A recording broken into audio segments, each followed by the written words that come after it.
Hello everyone, welcome back to the sbre. In today's video, we're taking a look at the Netflix 2021 movie Don't Look Up, starring Leonardo DiCaprio and Jennifer Lawrence. It's the story of two astronomers who, after getting blown off by the government, desperately turn to media in an attempt to warn people about the planet-killing comet, only to be ridiculed as attention seekers and become a meme, until everyone realizes that they may have been telling the truth. But is it too late now? Sit back, relax, and enjoy our recap to find out. Don't forget to watch the video till the end so you don't miss out on anything.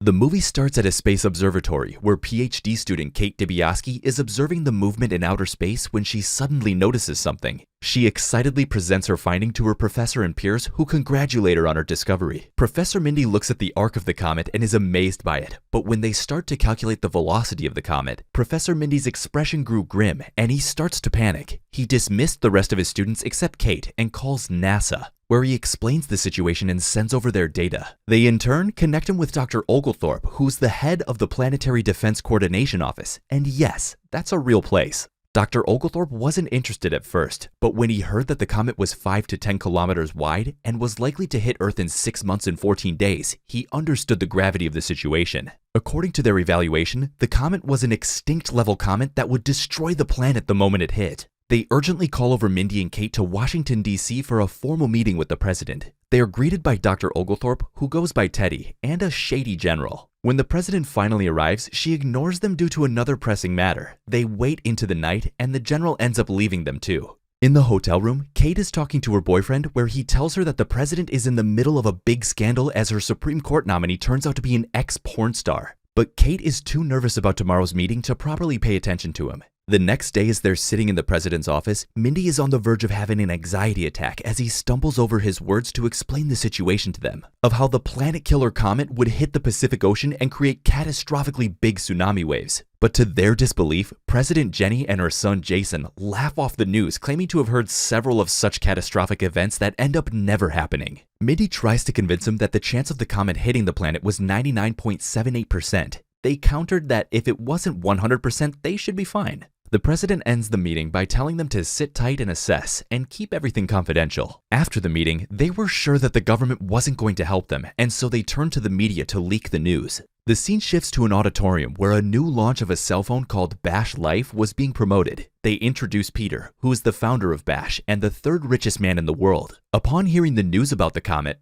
he becomes fascinated by it. On the other hand, Mindy and Kate land themselves an appearance on an all-time famous show called The Daily Rip, where they would get a chance to announce their findings to a large percentage of the public. But it doesn't turn out the way they'd hoped. Upon arrival, they were immediately taken to get a change of clothes. Both Kate and Mindy were very anxious as the whole of America, Mindy's wife, kids, and Teddy waited for their appearance. But before it was their turn, a famous singer named Riley Bina talked about her breakup, and the show video called her ex-boyfriend, and they got back together. The two celebrities were already trending before it was Kate and Mindy's turn. At first, everything was going fine, but it seems that both Beth and Jack weren't taking what they had revealed seriously. When they continued to joke about the matter, Kate lost her cool and screamed at everyone that they were all gonna die. She then leaves the room. Later, they find out that no news outlet is covering their news, and the social media had completely ignored the news and was more interested in turning Kate into a meme and swooning over Randall Mindy's handsome looks. After this failure, the media company pulls their hands back and refuses to help them.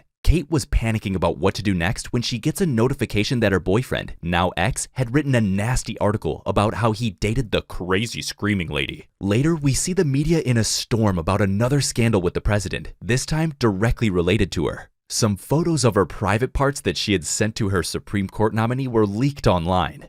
Back at Randall's house, dozens of uniformed guards stand in front of the door pointing their guns at him, and he was arrested. Kate is out jogging past some people who were making fun of her when a blind man suddenly pulls out a gun. Soon, dozens of undercover agents come out arresting her on the street. The three of them sit in the White House, where the president is now very interested in helping them spread their planet-killer comet theory to cover up her scandals. No matter the reason, they're glad they finally get to help. Without delay, an emergency is declared, and President Jenny further explains that NASA and the military will launch a preemptive strike that would blow Comet Dibiasky off her course, saving the Earth. Some people believed it, others didn't. The prices for a shovel saw an all-time high as people rushed to buy them, hoarding goods and praying to God. The social media was blowing up, and just like they had hoped, the president's reputation was restored. Along with that, the popularity of Randall saw new heights, from commercials, TV show appearances, to magazine covers. Randall became a new person, all his past anxiety gone. Somewhere along the way, he had started having an affair with the news anchor Beth, forgetting all about his family. Finally, the day of the launch was here. The plan was foolproof, with little chance of error and a high success rate. The whole world watched as the heroes who were going to save the planet took off. Everyone watching from the headquarters was celebrating a successful launch, when suddenly Peter, the founder of Bash, pulled President Jenny aside. Moments later, we see confusion among the crowd as the rockets turn around, returning back to Earth. The mission was aborted. Teddy, Randall, and Kate are locked in a room discussing what could have possibly gone wrong when Jason comes in and announces that Randall is now the chief science advisor of the White House and was required to join a meeting. In the meeting, they reveal that the reason the mission was aborted was because Bash Cellular found that the comet Dibiasky contains $32 trillion of these rare minerals that are slowly falling short on Earth. Combining everything, this comet was worth $140 trillion in assets. Later, Randall fills in Teddy and Kate, explaining how Bash plans on using some advanced cutting-edge technology to split the comet into 30 smaller pieces and avoid any big loss. The idea was reliable until it was revealed that it was a beta project that hasn't been peer-reviewed before. Kate is furious that they are willing to endanger everyone's life for the sake of getting richer than they already are. She unconsciously raises her voice and everyone in the bar hears her. Despite Randall and Teddy trying to stop her, she reveals to everyone that the government plans on letting the comet hit Earth so they can mine the rare minerals. The news causes instant panic among everyone, causing a riot at the pub they were in. Kate is arrested and taken away, and is later asked to sign a contract promising to never speak of the comet again. Still on the government side, Randall continues to promote in favor of the new plan. One night, Randall and Beth return to his hotel room and find his wife June in the room.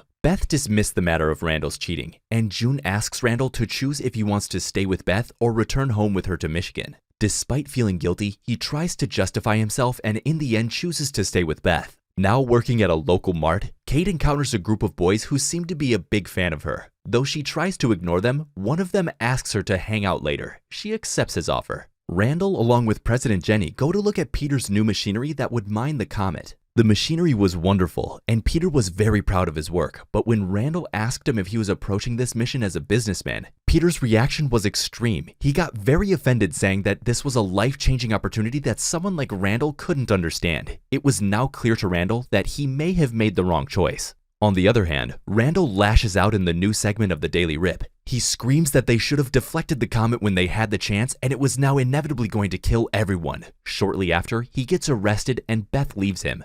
The next night, Kate and a boy are seen laying down gazing at the stars, talking about the end of the world when Kate suddenly sees something. The comet Dibiasky was visible in the night sky. Randall is back in Michigan trying to make amends with his wife when he suddenly stops his car in the middle of the road and screams at everyone to look up and see the comet. The whole world is in a panic as they can now see that everything Randall was saying was true. Look Up movements started urging people to see the comet with their own eyes. To counter this, the president launched her own Don't Look Up movement, claiming that it was a hoax, urging people to not look up and go on with their daily life. In the middle of this battle, Teddy gets more bad news. Because Bash had excluded India, Russia, and China from their list of mineral distributions, they had tried to launch their own mission, but unfortunately it had failed, and now their only hope of survival depends on Bash. During a campaign rally, Jason was giving a speech when someone in the crowd looked up and saw the comet, which was now more visible. The furious crowd started to throw bottles at Jason for lying to them, hitting him in the head. Defeated, Randall and Kate returned to Michigan, hoping to reconcile with Randall's wife before the world ends. In Washington, President Jenny, Jason, and Peter are getting ready to view the live launch of Bash's mission. At first, they're very optimistic, even after losing 4 drones upon launch. But the situation starts getting worse as they lose more and more drones. On the other hand, June forgives Randall and shows up at their house with groceries. The whole family helps making dinner, and they are joined later by Teddy. In the headquarters, the drones finally manage to create a successful blast, but Jenny later gets a message from China's president that the comet is still whole. Randall's whole family, Kate and Teddy, are talking happily, unwilling to think about the disaster that was about to strike. After the failure to blast the comet, Peter and Jenny excuse themselves to use the bathroom, but as soon as they're gone, the whole staff starts to panic, sensing that something was wrong. Jason tries to calm them down by assuring them that they would return, but everyone leaves and Jason waits there alone for his mom to return. But we see Jenny and Peter on a plane, where she calls Randall and invites him and any one person he wants to bring to a ship that could hold 2,000 people and was designed to find the next Earth-like planet. Randall refuses and wishes her and her son a happy journey. That's when she realizes she had left her son behind. The comet strikes Earth, creating massive tidal waves that destroy everything. Everyone at the table sits there ignoring the flickering lights and falling debris. Seconds later, the wall behind Teddy explodes and the screen goes black. In the final scene, we see naked humans resting in small tubes when the shuttle opens up and they're greeted by the sight of a new planet, weird animals, and plants. Peter was happily explaining the details of the new planet when Jenny suddenly gets too close to an animal and gets eaten. As he warns everyone to stay away from the animals, a bunch of animals are seen closing in on them. That was it for today, guys. We hope you enjoyed the video. What are your thoughts about this movie? Would you watch it? Have a movie you want us to recap? Let us know in the comments below. Don't forget to leave a like and subscribe to our channel for more videos like this.